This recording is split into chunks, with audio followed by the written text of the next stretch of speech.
आता आपण ऐकणार आहोत वृत्त विभागातर्फे प्रस्तुत अमरावती जिल्ह्याचं वार्तापत्र. याचे लेखक आहेत आमचे प्रतिनिधी जयंत सोनोनी.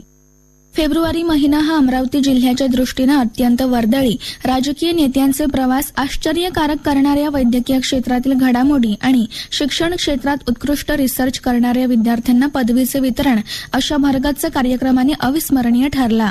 अमरावती विद्यापीठाचा 41वा दीक्षांत समारंभ 23 फेब्रुवारी रोजी विद्यापीठ परिसर अमरावती येथे संपन्न झाला. या समारंभाचे अध्यक्षस्थान महाराष्ट्र राज्याचे माननीय राज्यपाल तथा कुलपती CP राधाकृष्णन होते.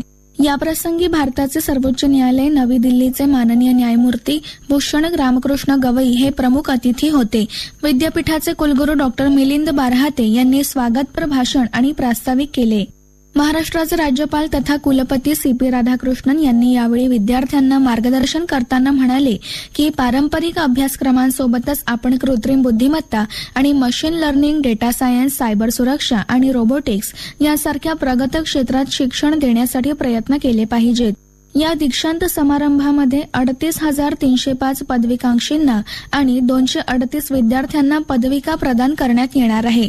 या दीक्षांत समारंभात विविध परीक्षांमध्ये स्पृहणीय यश संपादन केल्याबद्दल गुणवत्ता प्राप्त विद्यार्थ्यांना 122 सुवर्ण पदके, 22 रौप्य पदके आणि 24 रोख पारितोषिके असे एकूण 168 पारितोषिकांचे वितरण करण्यात आले.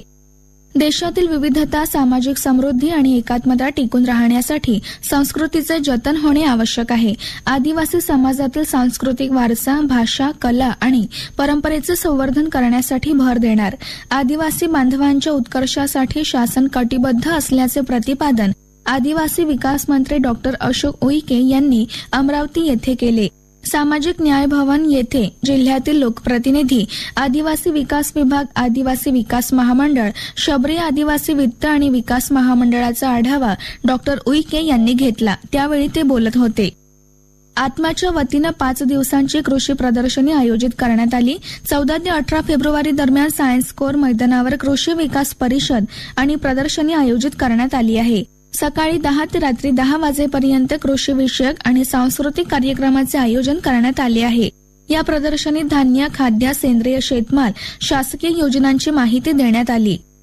छत्रपती शिवाजी महाराज यांच्या 395व्या जयंतीनिमित्त जय शिवाजी जय भारत पदयात्रा काढण्यात आली. सायन्स कोर मैदान येथून निघालेल्या पदयात्रेत मल्लखांब, लेझिम, दांडपट्टा, योगा, शस्त्रकला आदींचे प्रात्यक्षिक सादर करण्यात आले. पदयात्रेतील ही प्रात्यक्षिक आणि देखावा नागरिकांचे आकर्षण ठरली. जिल्ह्याच्या विकासासाठी आवश्यक असलेला निधी उपलब्ध करून देण्यात येईल. प्रामुख्यानं आरोग्य, शिक्षण, सार्वजनिक सुविधांसह जलसंधारणाच्या कामांना प्राधान्यानं निधी मंजूर केला जाईल. तसेच CSR मधून निधी उपलब्ध करून देऊ अशी माहिती पालकमंत्री चंद्रशेखर बावनकुळे यांनी दिली. सिंचन हा शासनाचा प्रथम प्राधान्याचा विषय आहे. प्रामुख्यानं गेल्या 20 वर्षांपासूनची सिंचनाची व्यवस्था करण्यात आली आहे. अशी जुनी कामे शोधून त्याची दुरुस्ती आणि देखभाल करण्यात येणार आहे, असे त्यांनी सांगितले. अन्न पदार्थातील भेसळ ओळखण्यासाठी राज्यात 28 मोबाईल लॅब देण्यात येणार आहे. यामुळे अन्नाचे नमुने विश्लेषण अहवाल तातडीनं मिळण्यास मदत होणार आहे.